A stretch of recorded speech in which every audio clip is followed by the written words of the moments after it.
بسم اللہ الرحمن الرحیم۔ تمام بہنوں اور بھائیوں سے گزارش ہے کہ ایک بار صدقے دل سے درود ابراہیمی پڑھ لیں۔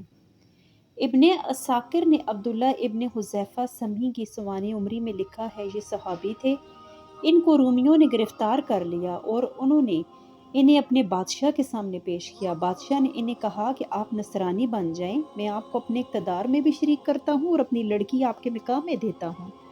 انہوں نے کہا، اگر تم مجھے اپنی پوری مملکت دے دے اور تمام عربوں کی حکومت بھی عطا کر دے، اس کے عوض کہ میں محمد صلی اللہ علیہ وسلم کے دین کو ترک کر دوں اور وہ بھی پلک جھپکنے جتنی دیر کے لیے، تو میں تب بھی یہ کام نہیں کروں گا۔ اس نے کہا، تو پھر میں تمہیں قتل کر دوں گا۔ انہوں نے کہا، تمہارے اختیار میں ہے، جو چاہے کر سکتے ہو۔ کہتے ہیں کہ اس نے حکم دیا کہ انہیں سولی پر لٹکا دیا گیا۔ پھر اس نے تیر اندازوں کو حکم دیا کہ اس کے پاؤں ہاتھوں کے قریب تیر ماریں، چنانچہ وہ تیر مارتے رہے اور بادشاہ ان پر نصرانیت کا دین پیش کرتا رہا، لیکن انہوں نے انکار کیا۔ اس کے بعد اس نے حکم دیا کہ انہیں سولی سے اتار دیں، چنانچہ انہیں تختہ دار سے اتارا گیا۔ اس کے بعد تانبے کے ایک تیل کی ہنڈیا یا دیگ لائی گئی، اسے گرم کیا گیا اور اس کے بعد ایک مسلمان قیدی لایا گیا، اسے اس کے اندر پھینکا گیا۔ دیکھتے ہی دیکھتے وہ چمکدار ہڈیاں بن کر رہ گیا۔ اس کے بعد پھر اس نے ان پر اپنا دین پیش کیا تو انہوں نے انکار کر دیا۔ پھر بادشاہ نے حکم دیا کہ ان کو بھی اس میں پھینک دیا جائے۔ انہیں لوہے کی چرخی پر چڑھایا گیا تاکہ اس کے اندر پھینک دیں۔